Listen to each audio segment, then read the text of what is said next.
Vamos então continuar aqui o capítulo 11, nós vamos para a questão 26. A encarnação não é, pois, uma punição para o espírito, como alguns têm pensado, mas uma condição inerente à inferioridade do espírito e um meio de progredir. À medida que o espírito progride moralmente, ele se desmaterializa, isto é, se subtrai à influência da matéria, se purifica.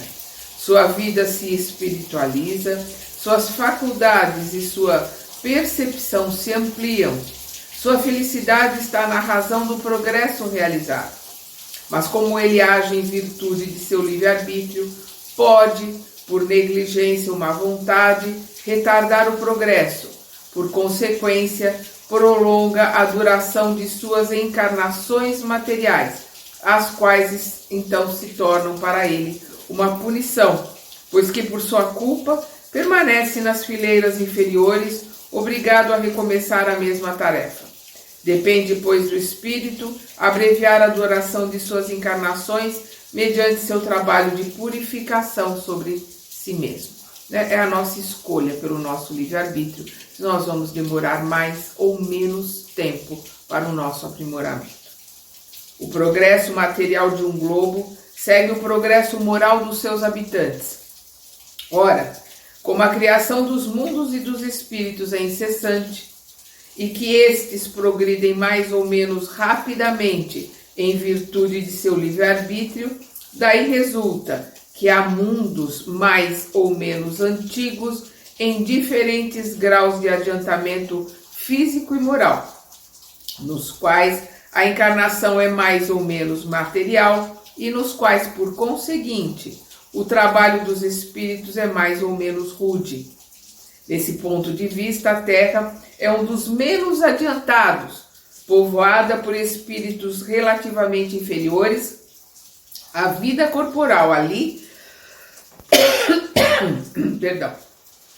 A vida corporal ali é mais penosa que noutros mundos, assim como há outros mais atrasados, onde a vida é mais penosa ainda que sobre a terra. Para alguns desses mundos, a terra seria relativamente um mundo feliz.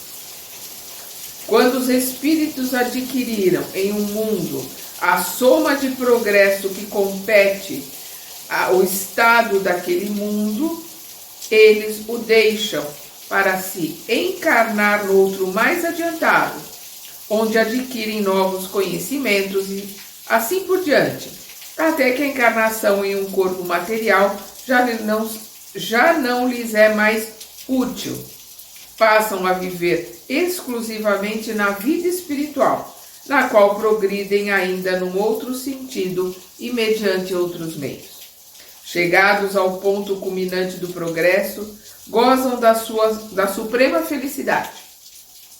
Admitidos aos conselhos do Todo-Poderoso, recebem o seu pensamento e tornam-se seus mensageiros, seus ministros diretos para o governo dos mundos, tendo sob suas ordens os espíritos que se encontram em diferentes graus de progresso. Assim, todos os espíritos encarnados ou desencarnados, em qualquer grau da hierarquia em que se encontrem, desde o menor até o maior, têm suas atribuições no grande mecanismo do universo. Todos são úteis ao conjunto ao mesmo tempo que são úteis a si mesmos. Aos menos adiantados, como se tratasse de simples serviçais, incumbe uma tarefa material, a princípio inconsciente, depois gradualmente intelectiva. Por toda parte se exerce a atividade do mundo espiritual e nela não se encontra inútil ociosidade em nenhum lugar. A coletividade dos espíritos é, de alguma forma, a alma do universo. É o elemento espiritual que age em todas as partes sob o impulso do pensamento divino. Sem este elemento, nada há senão a matéria inerte, sem objetivo, sem inteligência, sem outro motor, além das forças materiais que deixam uma multidão de problemas insolúveis. Pela ação do elemento espiritual individualizado, tudo tem uma finalidade, uma razão de ser. Tudo se explica. Eis porque, sem a espiritualidade, o homem esbarra com dificuldades insuperáveis. Quando a Terra se encontrou em condições climáticas próprias à existência da espécie humana, ali se encarnaram espíritos humanos. De onde vieram? Quer estes espíritos tenham sido criados em tal momento, quer tenham vindo à Terra completamente formados, sua presença, desde um tempo limitado, é um fato, pois que antes deles havia apenas animais. Eles se revestiram de corpos apropriados às suas necessidades especiais, às suas aptidões, e que, fisiologicamente, pertenciam à animalidade. Sob sua influência e mediante o exercício de suas faculdades, esses corpos foram modificados e aperfeiçoados. 2 pontos. Isto é, o que se apura mediante a observação. E aqui, de novo, vamos colocar a releitura, né, do livro A Caminho da Luz. Quem não leu, leia. Nós temos ele aqui no canal, para a gente entender essa enxertia, né, esta vinda, né, dos capelinos para a Terra, onde a gente tem todas essas hipóteses, essas colocações que são feitas aqui por Kardec, muito bem esclarecidas. Deixemos, pois, de lado a questão da origem ainda insolúvel até este momento.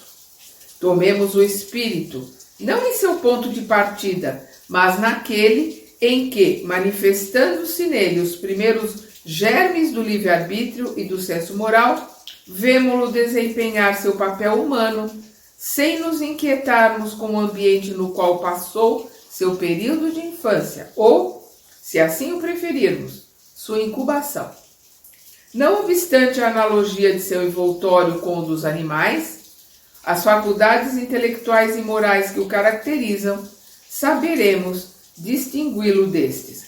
As características morais e intelectuais do livre-arbítrio nos distingue, né, do animal. Então, voltando aqui, não obstante a analogia de seu envoltório, né, a similaridade do seu envoltório com o dos animais, né, as faculdades intelectuais e morais que o caracterizam, saberemos distingui-lo destes, distinguir o homem do animal, como sob a mesma roupagem distinguimos o homem rústico do civilizado. Se bem que os primeiros homens devessem ser pouco adiantados pela mesma razão que os fazia encarnarem-se em corpos muito imperfeitos, devia haver entre eles diferenças sensíveis nos seus caracteres e aptidões. Os espíritos semelhantes naturalmente se agruparam pela analogia e pela simpatia. A Terra achou-se assim povoada por diferentes categorias de espíritos, mais ou menos aptos ou rebeldes ao progresso. Os corpos recebem a característica do espírito e esses corpos se procriam segundo o seu tipo respectivo. Daí resultam diferentes raças, no físico como no moral. Os espíritos semelhantes, continuando a se encarnar de preferência no meio de seus semelhantes, perpetuam o caráter distintivo físico e moral das raças e dos povos, o qual não se perde senão após muito tempo, pela sua fusão e pelo progresso dos espíritos. Aqui está colocado na Revista Espírita de julho de 1860. Continuando aqui. Podem-se comparar os espíritos que vieram povoar a Terra a grupos de imigrantes de origens diversas que vão se estabelecer numa terra virgem.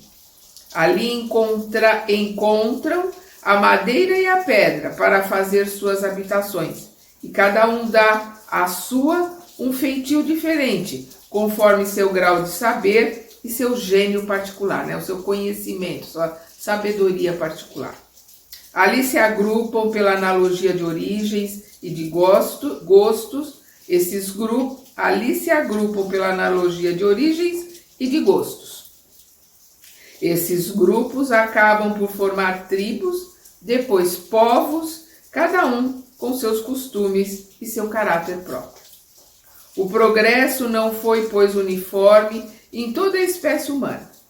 As raças mais inteligentes naturalmente progrediram, mais que as outras. Sem contar que os espíritos, recentemente nascidos na vida espiritual, vindo a se encarnar sobre a Terra, desde os que chegaram em primeiro lugar, tornam mais sensíveis à diferença do progresso. Com efeito, seria impossível atribuir a mesma antiguidade de criação aos selvagens que aos chineses ou aos europeus civilizados. Nós temos que lembrar que isto aqui é uma colocação do século XIX, uma colocação de uma França extremamente racista. Nós precisamos entender que a França, por ser a maior vendedora de escravos, os navios franceses, pelo seu poderio, né, pela sua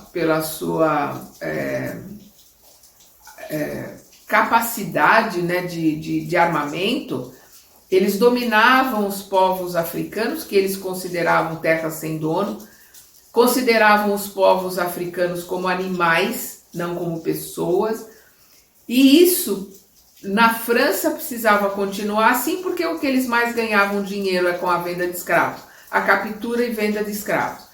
Então eles faziam essa colocação de que os negros não tinham alma, eram como os animais, poderiam ser vendidos, poderiam ser usados como se usa o animal. E isso era uma colocação muito forte na França daquela época. E não podia ser diferente, senão eles teriam que mudar o grande ganha-pão deles, né?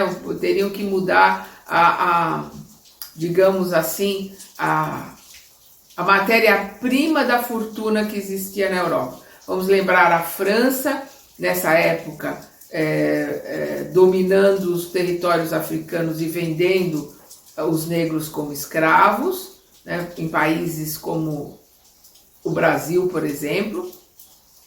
Nós vamos ver a Inglaterra vendendo o ópio, né, que é como a heroína que nós conhecemos hoje, obrigando, né, os portos chineses a receber essa heroína e vendendo quase que de graça essa heroína para os chineses, para uma dominação, para ter um povo drogado sobre a sua dominação. E quando os governos chineses quiseram impedir a entrada dos navios ingleses de ópio nos seus portos, eles foram atacados, foram dominados, foram destruídos. Então, a única forma deles se manterem bem com a igreja, principalmente com a igreja católica, a França era muito católica, os ingleses protestantes, então era a única forma de se manter com a religião, se colocando que esses povos primitivos eram atrasados, eram colocados como animais, e colocando que os negros eram como animais, não tinham alma. Então isso perdurou por muito tempo, isso era uma coisa muito forte na época de Kardec. Então tudo que nós estamos vendo e lendo aqui, a gente tem que manter esse contexto de época, né, do século XIX, metade do século XIX. Esses espíritos de selvagens, entretanto, pertencem também à humanidade. Atingirão um dia o nível de seus irmãos mais velhos, mas certamente isso não se dará no corpo da mesma raça física, impróprio a um certo desenvolvimento intelectual e moral. Isso aqui é uma ideia da época, que o negro, como animal, quando só podia chegar até um certo ponto de conhecimento, e depois, quando esse espírito começava a se desenvolver, ele ia para um corpo de um branco, não encarnaria mais no corpo de um preto. Então é racismo até o osso, até o tutano do osso. uma questão de época. Nós precisamos entender e ver essas colocações que o Kardec faz como sendo muito normais, muito naturais na sua época, inaceitáveis nos dias de hoje. Quando o instrumento não estiver mais em relação ao desenvolvimento, emigrarão de tal ambiente para se encarnar num grau superior e assim por diante, até que hajam conquistado todos os graus terrestres, depois do que deixarão a Terra para passar a mundos mais e mais adiantados. Vamos lembrar que nós estamos falando aqui metade do século XIX, mas nós vamos ver no século XX as ideias do ariano, da raça pura, né, pelos nazistas. Ela foi aceita dentro dos germânicos, né? Os alemães e todo o entorno ali, os povos germânicos, aceitaram muito a ideia nazista do povo puro, do povo ariano, e de ser uma raça melhor que as outras, portanto tinha que dominar as outras raças, dominar o mundo, e a gente viu no que deu. Então nós precisamos entender essas colocações da época do Kardec e o contexto que veio depois dessas colocações erradas acerca de raça, acerca de raças melhores e raças piores, coisa que graças a Deus ainda temos o racismo, nós ainda temos uma intolerância muito grande, mas já crescemos e já melhoramos muito em alguns pontos. Temos que olhar Kardec aqui neste livro, como são suas ideias, são suas hipóteses, são suas colocações, que estão dentro de um contexto de uma época, dentro do meio no qual ele vivia. Por mais que ele fosse cientista e por mais que ele conteste essas ideias, porque a gente vai ver aqui que ele contesta essas ideias, né? Aqui nesse livro que são as suas hipóteses. Vamos ver agora o item reencarnações. O princípio da reencarnação é uma consequência necessária da lei do progresso. Vamos lembrar a questão 167 do Livro dos Espíritos, quando Kardec pergunta o porquê da necessidade da reencarnação, e os espíritos respondem que é para o aprimoramento, para a elevação, para as provas, para a expiação dos indivíduos, que sem a reencarnação, como seria feita a justiça? Essa é a pergunta que eles fazem no final da resposta. Como haveria a justiça sem a reencarnação? E a gente precisa entender que, pela misericórdia de Deus, nós temos a reencarnação para podermos nos aprimorarmos, nos melhorarmos e acertarmos as nossas dívidas, as nossas arestas. Então vamos voltar aqui. O princípio da reencarnação é uma consequência necessária da lei do progresso. Sem a reencarnação, como explicar a diferença que existe entre o estado social atual e dos tempos de barbárie? Se as almas são criadas ao mesmo tempo que os corpos, as que nascem hoje são tão novas, tão primitivas, como as que viviam há 1000 anos.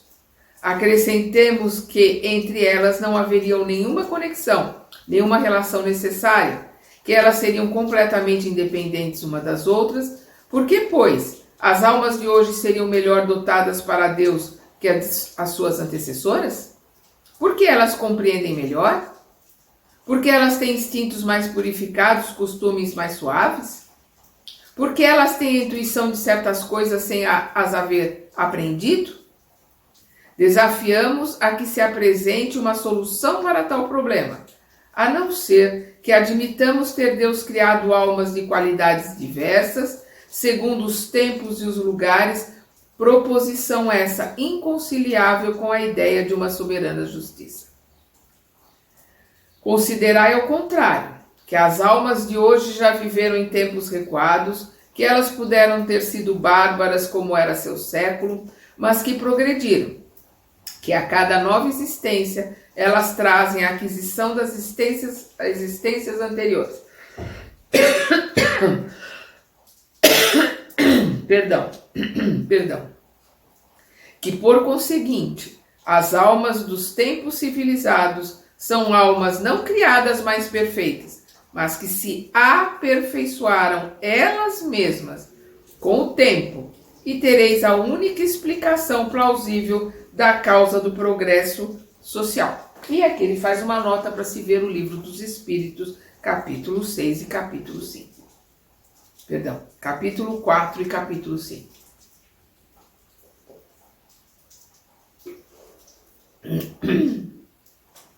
Algumas pessoas pensam que as diferentes existências da alma se realizam de mundo em mundo, e não sobre o mesmo globo no qual cada espírito não aparece senão uma vez.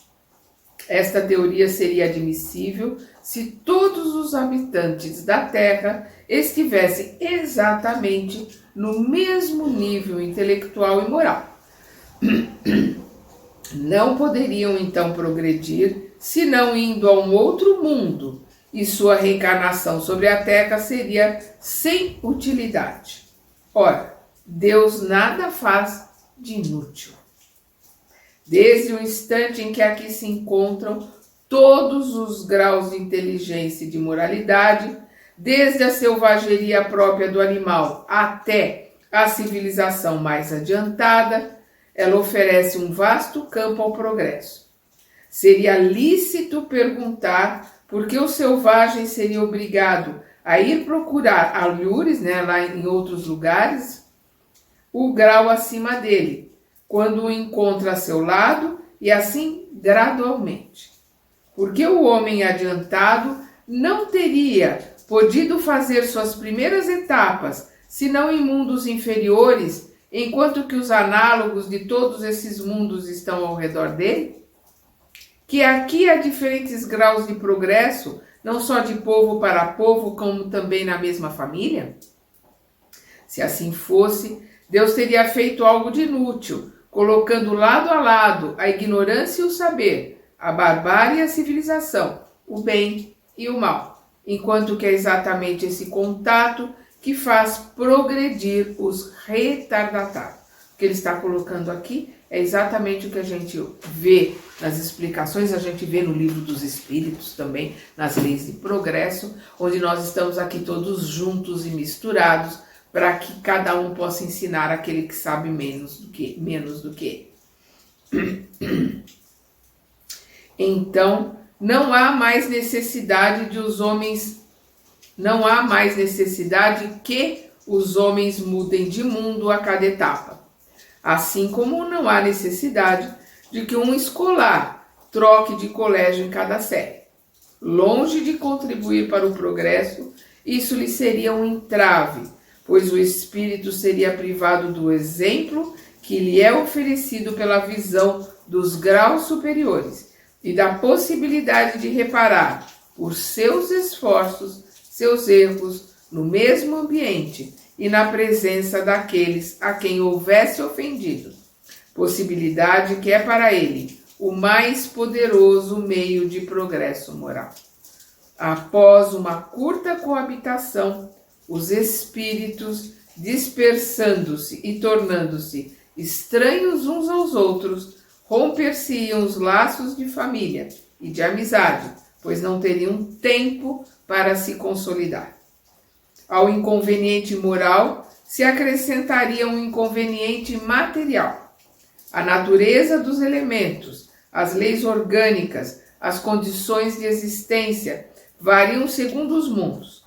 2 pontos. Sob essa relação, não há dois que sejam perfeitamente idênticos. Nossos tratados de física, de química, de anatomia, de medicina, de botânica, etc., de nada serviriam em outros mundos, e todavia o que se aprende não é perdido. Não só isso desenvolve a inteligência, mas as ideias que dali derivam ajudam a adquirir novas ideias. Se o espírito não faz senão uma aparição, frequentemente de curta duração, no mesmo mundo, a cada migração ele se encontraria em condições inteiramente diversas. De cada vez operaria sobre elementos novos, com forças e segundo leis que lhe são desconhecidas, antes de ter tido o tempo de elaborar os elementos conhecidos de os estudar, de se exercitar com eles. Seria de cada vez um novo aprendizado a fazer e as incessantes mudanças seriam um obstáculo ao progresso. O espírito deve, pois, permanecer no mesmo mundo até que ali haja adquirido a soma de conhecimentos e o grau de perfeição que tal mundo comporte. E nós sabemos que é exatamente assim, né? Aqui ele está colocando como ideias, como hipóteses, mas hoje nós vemos através dos livros, dos estudos que temos, que nós, quando aprendemos tudo o que o planeta Terra tem para nos ensinar, nós podemos mudar de planeta, né? E vamos estudar num outro planeta que terá novas coisas para nos ensinar. Que os espíritos saiam para um mundo mais avançado, deixando aquele sobre o qual nada mais possam adquirir. Assim é, e assim deve ser. Tal é o princípio. Se alguns há que antecipadamente deixam o mundo em que vinham se encarnando, isto é devido às causas individuais que Deus pesa em sua sabedoria. Tudo tem um objetivo na criação, sem o que Deus não seria prudente nem sábio.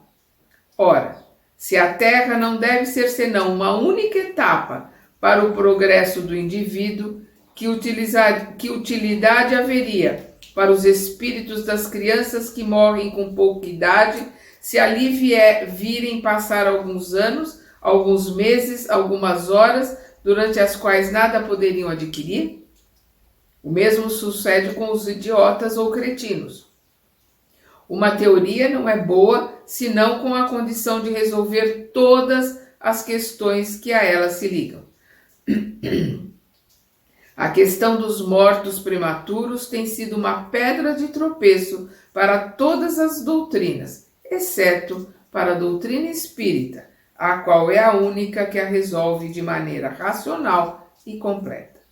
Para os que seguem na Terra uma carreira normal, há para seu progresso uma vantagem real em se encontrarem novamente no mesmo ambiente para ali continuar o que deixaram inacabado, muitas vezes na mesma família ou em contato com as mesmas pessoas, para reparar o mal que se lhes pôde fazer ou para sofrer a pena de talião.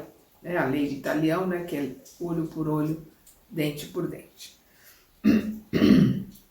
E agora nós vamos para um capítulo que é emigração e imigração dos espíritos.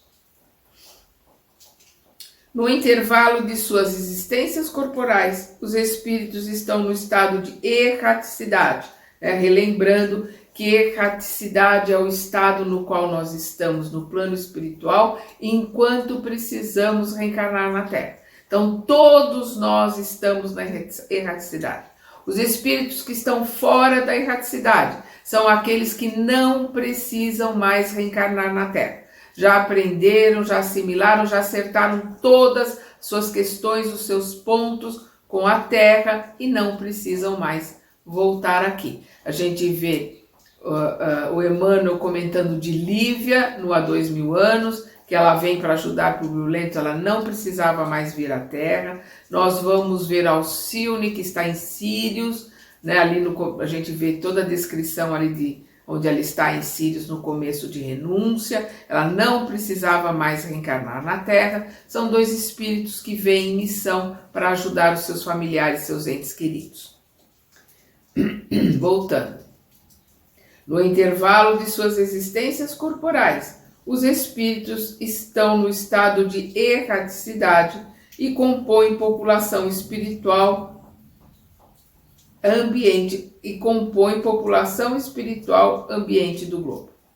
Pelas mortes e nascimento, essas duas populações se permutam incessantemente. Operam-se, pois, incessantemente emigrações do mundo corpóreo para o mundo espiritual e imigrações do mundo espiritual para o mundo corporal. 2 pontos, esse é o estado normal. Então nós somos emigrantes, né, quando nós estamos num lugar diferente do que é nosso. E nós somos os que emigraram, né? Emigrar é sair do seu país de origem e vir para um outro país. Dentro desse país que ele está, ele vai ser chamado de imigrante, ou seja, aquele que é de fora. Em certas épocas, reguladas pela sabedoria divina, essas emigrações e imigrações se operam em massas mais ou menos consideráveis, como resultado das grandes revoluções que fazem partir ao mesmo tempo quantidades inumeráveis, as quais são logo substituídas por quantidades equivalentes de encarnações.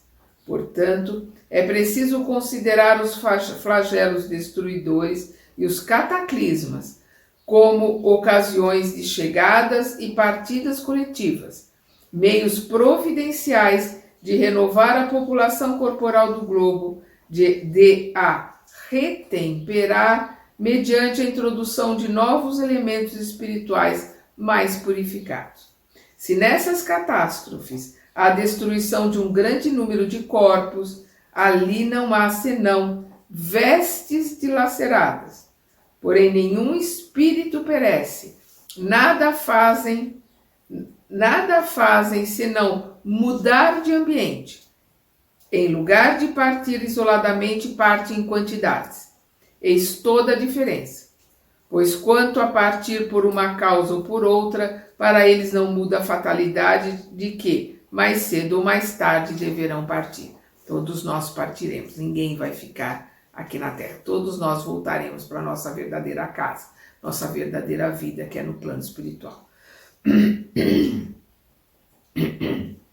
As renovações rápidas e quase instantâneas que se operam no elemento espiritual da população, como consequência dos flagelos destruidores, aceleram o progresso social, sem que as imigrações e emigrações que ocorrem de tempos a tempos viessem dar-lhe um violento impulso, progrediria com extrema lentidão. É notável que todas as grandes calamidades que dizimam as populações são hoje seguidas de uma era de progresso na ordem física, intelectual e moral, e por conseguinte, no estado social dos que vivem naquele determinado povo onde se realizam. É que tiveram por finalidade operar um remanejamento na população espiritual, que é a população normal e ativa do globo. Essa transfusão que se opera entre a população encarnada e a população desencarnada de um mesmo globo, opera-se igualmente entre os mundos, seja individualmente nas condições normais, seja por massas em circunstâncias especiais, né? Vamos lembrar o livro A Caminho da Luz. Há, pois, emigrações e imigrações coletivas de um mundo para outro. Delas resulta a introdução na população de um globo de elementos inteiramente novos, novas raças de espíritos que vêm se misturar às raças existentes, constituem novas raças de homens. Ora, como os espíritos não perdem jamais o que adquiriram, trazem com eles a inteligência e a intuição dos conhecimentos que possuem, por conseguinte, imprimem seu caráter à raça corporal que vieram animar. Para isso, não tem necessidade de que novos corpos sejam criados, especialmente para seu uso. Desde que a espécie corporal existe, encontram-nos prontos a recebê-los. São, pois, simplesmente novos habitantes, chegando sobre a Terra, a princípio fazem parte de sua população espiritual e depois encarnam-se como os demais. E essa colocação que o Kardec faz, nós vemos também no Emmanuel colocando no livro A Caminho da Luz, nos explicando, né, enxertia, perdão, a vinda, né, dos capelinhos. E aqui nós vamos entrar em raça adâmica. Então vamos ver aqui também de novo conceitos do século XIX, ali da colocação do catolicismo tão forte, né, na França, as ideias ao pé da letra do que consta na Gênese mosaica, né, no Velho Testamento, e nós vamos entender essas questões de Adão e Eva. Essas são metáforas, né? Adão e Eva, Caim e Abel, toda essa colocação da formação do mundo são metáforas, e nós vamos entendê-las estudando aprofundadamente, né, a Gênese, ou Bereshit, como é chamado pelos judeus, que é o primeiro livro da Torá, e vamos entendê-la de uma forma bem mais simples, mais fácil de aprender, através de Emmanuel, no livro A Caminho da Luz. Então vamos lá. Segundo o ensino dos Espíritos, é uma dessas grandes imigrações, ou se assim o quisermos, uma dessas colônias de espíritos vindos de outras esferas, que deu nascimento à raça simbolizada na pessoa de Adão, a qual por essa razão é denominada raça adâmica. E nós vamos entender que no hebraico Adam é terra, né? E aí nós vamos entender que é a raça da terra, né? Então a raça adâmica. Mas vale a pena reler lá, e vamos continuar aqui com as teorias do Kardec, lembrando que são da metade do século XIX. Quando ela aqui chegou, a Terra era povoada desde tempos imemoriais, como a América o era quando ali chegaram os europeus. A raça adâmica mais adiantada que as que haviam precedido na Terra é com efeito a mais inteligente. É ela que empurra todas as outras em direção ao progresso. A Gênese nos mostra, desde seus primórdios industriosa, apta às artes e às ciências, sem ter passado pela infância intelectual, o que não é próprio das raças primitivas, mas que concorda com a opinião de que ela se compunha de espíritos que já haviam progredido. Vamos lembrar de novo essa questão de raças, essa questão do racismo predominante na França daquela época para justificar a escravidão dos negros. Tudo prova que ela não é antiga na Terra, e nada se opõe a que ela não tenha aqui senão alguns milhares de anos, o que não estaria em contradição nem com os fatos geológicos, nem com as observações antropológicas, e tenderia ao contrário a confirmar. A doutrina que faz originar todo o gênero humano de uma só individualidade após 6.000 anos não é admissível no estado atual dos conhecimentos. Né? Então ele já está colocando aqui que não dá para se admitir o tempo, a idade, todo mundo vindo de um único casal, como a igreja costumava colocar. Ele já vai, colocando esses pontos aqui, que nós sabemos, né, que são metáforas. As principais considerações que a contradizem, deduzidas da ordem física e da ordem moral, se resumem a nossos pontos seguintes.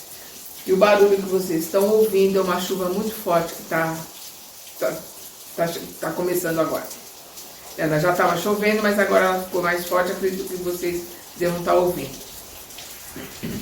Do ponto de vista fisiológico, certas raças representam tipos particulares característicos que não permitem atribuir-lhes uma origem comum. Há diferenças que não são evidentemente o efeito do clima, pois que os brancos se reproduzem no país dos negros, sem se tornarem negros e reciprocamente. O ardor do sol tosta e escurece a epiderme, porém jamais transformou um branco num negro, nem lhe achatou o nariz, nem mudou a forma dos traços da fisionomia, nem tornou encarapinhados e lanosos os cabelos compridos e sedosos. Hoje se sabe que a cor do negro provém de um tecido particular, subcutâneo, distintivo dessa raça. Não podemos esquecer racismo do século XIX. Por isso, é preciso considerar as raças negras, mongólicas, caucásicas, como tendo sua origem própria, tendo nascido simultaneamente ou sucessivamente em diferentes partes do globo. Seus cruzamentos deram origem às raças mistas secundárias. Os caracteres fisiológicos das raças primitivas são um índice evidente de que elas provêm de tipos especiais. As mesmas considerações existem, pois, para o homem como para os animais, quanto à pluralidade das origens ou troncos. Adão e seus descendentes são representados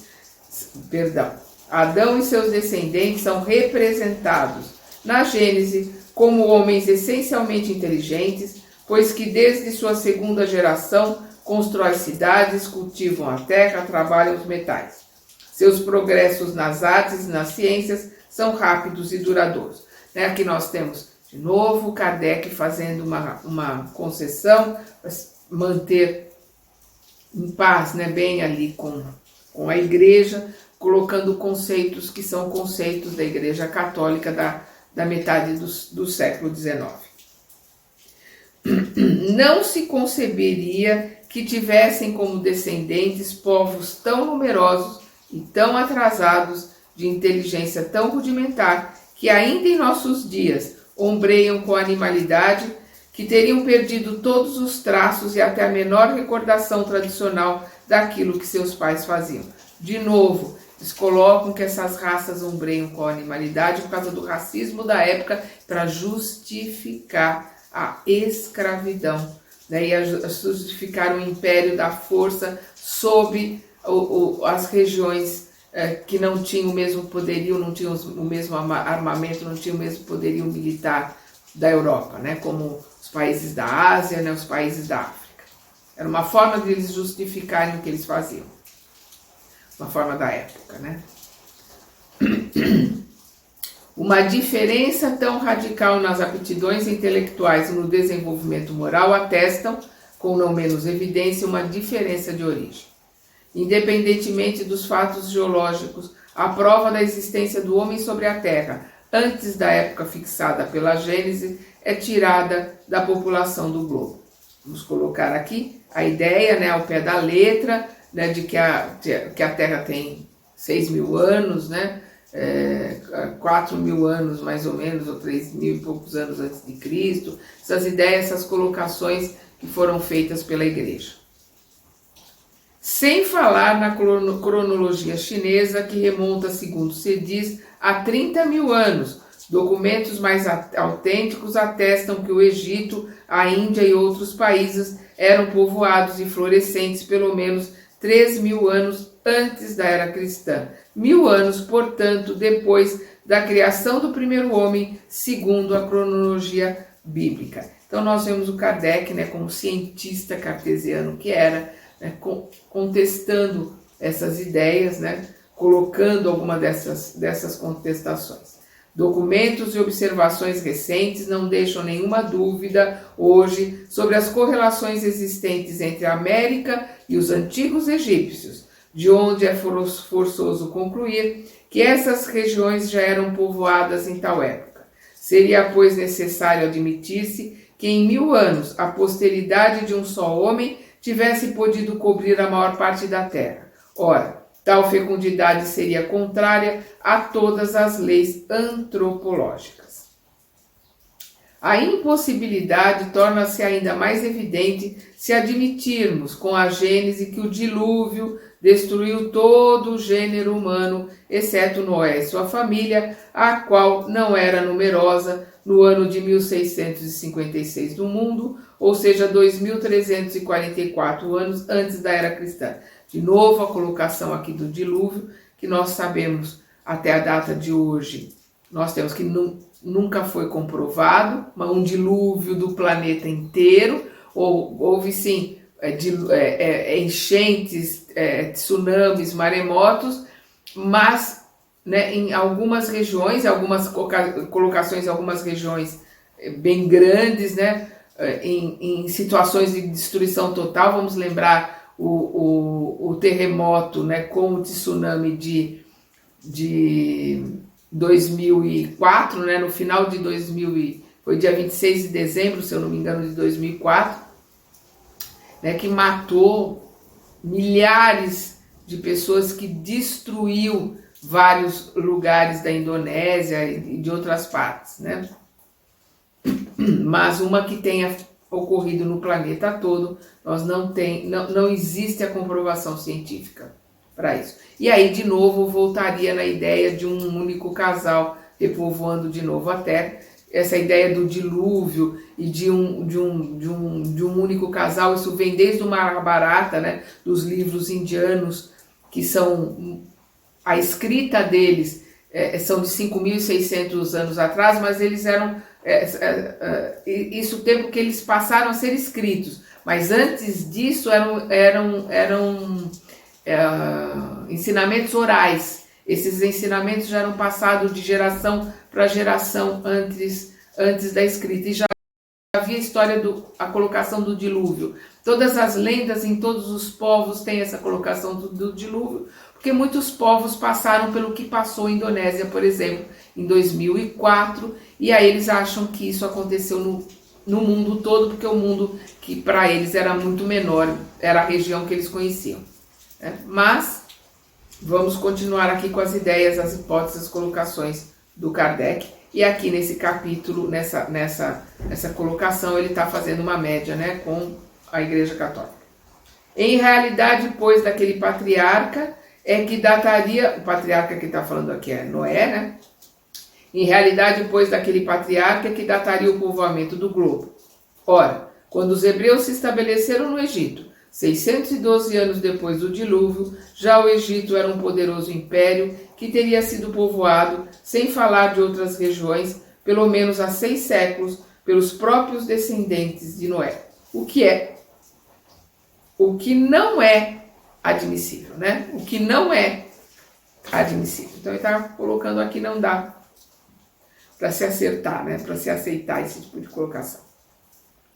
De passagem, observemos que os egípcios acolheram os hebreus como estrangeiros. Seria de admirar que eles tivessem perdido a recordação de uma comunidade de origem tão próxima quando conservaram religiosamente os monumentos de sua história.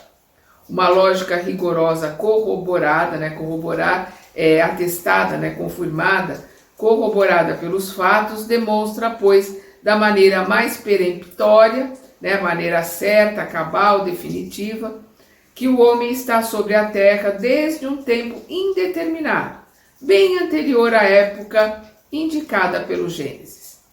Há, da mesma forma, uma diversidade de origens primitivas, pois demonstrar a impossibilidade numa proposição é demonstrar a possibilidade contrária. Se a geologia descobrir traços autênticos da presença do homem antes do grande período diluviano, a demonstração será ainda mais absoluta. Então agora ele vem para uma colocação, um item que é a doutrina dos anjos decaídos e do paraíso perdido, né? Também colocações do século XIX, também ideias muito fortes colocadas pela Igreja Católica, né? Os mundos progridem fisicamente pela elaboração da matéria e normalmente pela purificação dos espíritos que o habitam. A felicidade existe nele, né, no mundo, em razão da predominância do bem sobre o mal. E a predominância do bem é o resultado do progresso moral dos espíritos. O progresso intelectual não basta, pois que com a inteligência eles podem fazer o mal. Logo, que o mundo alcança um dos seus períodos de transformação, que o deve fazer galgar a hierarquia, operando-se mutações em sua população encarnada e desencarnada, é então que se realizam as grandes emigrações e imigrações. Aqueles que, apesar de sua inteligência e de seu saber, perseveraram no mal em sua revolta contra Deus e suas leis, seriam a partir de então um entrave ao progresso moral ulterior, uma causa permanente de dificuldades ao repouso e felicidade dos bons. É por isso que são excluídos e enviados a mundos menos adiantados. Lá eles aplicarão sua inteligência e a intuição dos seus conhecimentos adquiridos ao progresso daqueles em cujo meio são chamados a viver, ao mesmo tempo que expiarão numa série de existências penosas e, através de um duro trabalho, suas faltas passadas e seu endurecimento voluntário. De novo, vamos rever A Caminho da Luz, para onde Emmanuel comprova, nos traz toda a explicação dessa formação da Terra, que aqui o Allan Kardec está colocando como hipótese, né? Que serão eles, no meio de tais povos, novos para eles ainda na infância da barbárie, senão anjos ou espíritos decaídos enviados em expiação? A terra da qual serão expulsos não será para eles um paraíso perdido? Ela não era para esses degredados um lugar de delícias em comparação com o meio ingrato, onde vão se encontrar relegados durante milhares de séculos até o dia em que terão merecido sua libertação? Então aqueles que são degredados não têm saudade do seu local de origem, onde tinha uma vida melhor, onde estavam numa situação melhor do que nos lugares selvagens ou primitivos onde foram degradados. Nós vamos ver a Inglaterra degradando os prisioneiros para as regiões conquistadas dela, Portugal também degradando seus prisioneiros e principalmente os desafetos políticos para aqui a América do Sul, para o Brasil. Os degredados chegavam aqui no meio do nada, no meio da selva, e tinham saudade da Europa, que para eles, perto da selva, que é onde eles estavam, era um paraíso. Então é essa colocação, a comparação que o Kardec está fazendo. A vaga recordação intuitiva que conservarão é para eles como uma miragem longínqua que os faz lembrar aquilo que perderam por sua falta. Porém, ao mesmo tempo que os maus partem do mundo que habitavam, são substituídos por espíritos melhores, vindos talvez da erraticidade deste mesmo mundo ou de um mundo menos adiantado que deixaram por merecimento e para os quais sua nova residência é uma recompensa. A população espiritual, sendo assim renovada e purgada de seus piores elementos, no fim de algum tempo, fará com que o estado moral do mundo se encontre melhorado. Estas mudanças são algumas vezes parciais, isto é, limitadas a um povo, a uma raça, outras vezes são gerais, quando o período da renovação chegou para o globo. A raça adâmica tem todos os caracteres de uma raça proscrita. Os espíritos que dela fazem parte foram exilados sobre a terra, já povoada, porém, por homens primitivos mergulhados na ignorância e que eles têm por missão fazer progredir, trazendo-lhes as luzes de uma inteligência desenvolvida. Não será esse, com efeito, o papel que esta raça tem executado até hoje? Sua superioridade intelectual prova que o mundo de onde saíram era mais adiantado que a Terra. Porém, devendo aquele mundo entrar numa nova fase de progresso, e estes espíritos, por sua via de sua obstinação, não tendo sabido se colocar à altura desse progresso, ali estariam deslocados e teriam sido um entrave à marcha providencial das coisas. É por isso que eles foram excluídos, enquanto que outros merecem substituídos. Ao relegar essa raça sobre esta terra de labores e de sofrimentos, Deus teve razão em lhes dizer, abre aspas, tirarás teu alimento com o suor do teu rosto, fecha aspas. Em sua mansuetude, prometeu-lhe que enviaria o Salvador, isto é, aquele que deveria clarear seu caminho, pelo qual sairia deste lugar de miséria, deste inferno e chegaria à felicidade dos eleitos. Este Salvador, ele o enviou na pessoa do Cristo, que ensinou a lei de amor e de caridade, desconhecida deles, que devia ser a verdadeira âncora de salvação. É igualmente com a finalidade de fazer progredir a humanidade num sentido determinado que os espíritos superiores, sem ter as qualidades do Cristo, se encarnam de tempos em tempos sobre a terra para ali realizar missões especiais que ao mesmo tempo resultam em seu progresso pessoal, se eles as executarem segundo as finalidades do Criador. Sem a reencarnação, a missão do Cristo seria um contrassenso, assim como a promessa feita por Deus. Suponhamos com efeito que a alma de cada homem seja criada com o nascimento de seu corpo, e que ela nada faça senão aparecer e desaparecer sobre a terra. Não há nenhuma relação entre as que vieram desde Adão até Jesus Cristo, nem entre aquelas que vieram depois. Serão todas estranhas umas às outras. A promessa de um Salvador feita por Deus não poderia se aplicar aos descendentes de Adão se suas almas não tivessem ainda sido criadas. Para que a missão do Cristo pudesse ligar-se às palavras de Deus, era preciso que tais palavras pudessem se aplicar às mesmas almas. Se essas almas forem novas, não podem ser manchadas pela falta do primeiro pai, o qual nada mais é senão o pai carnal e não o pai espiritual. Por outro modo, Deus teria criado almas manchadas por uma falta que não podia recair sobre elas, pois ainda não existiam. A doutrina vulgar do pecado original implica, pois, a necessidade de uma relação entre as almas do tempo do Cristo com as do tempo de Adão e, por conseguinte, a reencarnação. Admitir que todas essas almas faziam parte da colônia de espíritos exilados sobre a terra no tempo de Adão e que elas eram manchadas por vícios que as haviam excluído de um mundo melhor. E tereis a única interpretação racional do pecado original, pecado próprio de cada indivíduo e não o resultado da responsabilidade da falta de outrem, que ele jamais terá conhecido.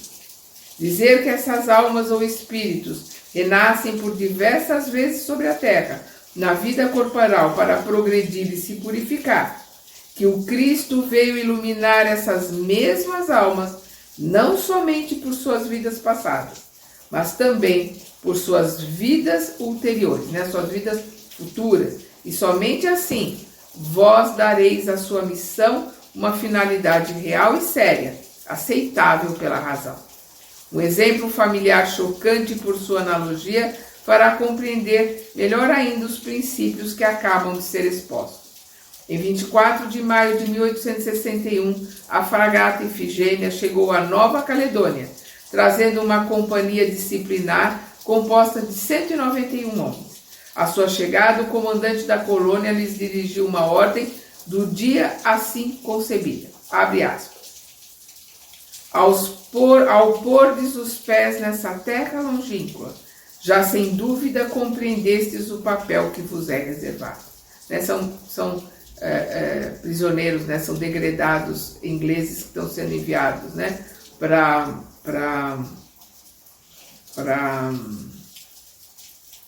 esse lugar chamado Nova Caledônia. A exemplo dos bravos soldados da Maria que servem sob vossas vistas, vós nos ajudareis a levar com brilho a bandeira da civilização no meio das tribos selvagens da Nova Caledônia. Não é esta uma bela e nobre missão? A vós dirijo esta pergunta. Vós a preenchereis dignamente. Escutai a vós os conselhos de vossos chefes. Estou à frente deles, que minhas palavras sejam bem compreendidas. A escolha de vosso comandante, de vossos oficiais, de vossos suboficiais e cabos é uma segura garantia de todos os esforços que serão tentados para fazer de vós excelentes soldados.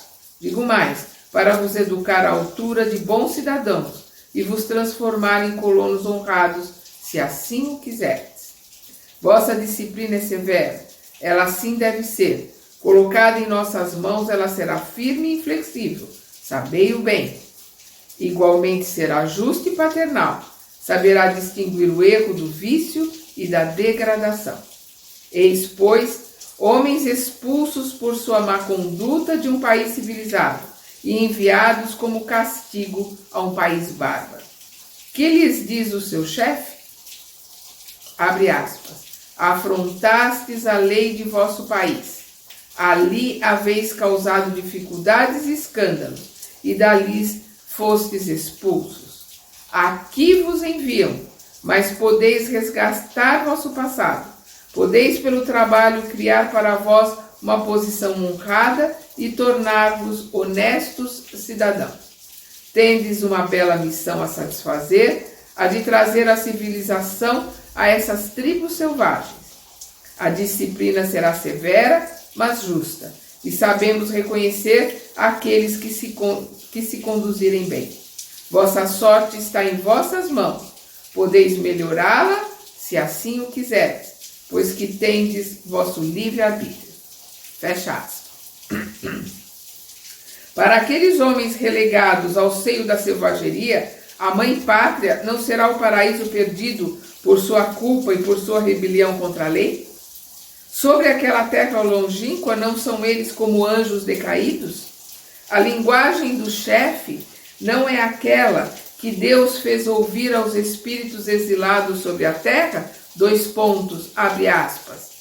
Vós desobedecestes minhas leis, e é por isso que vos expulsei do mundo onde podis viver felizes e em paz.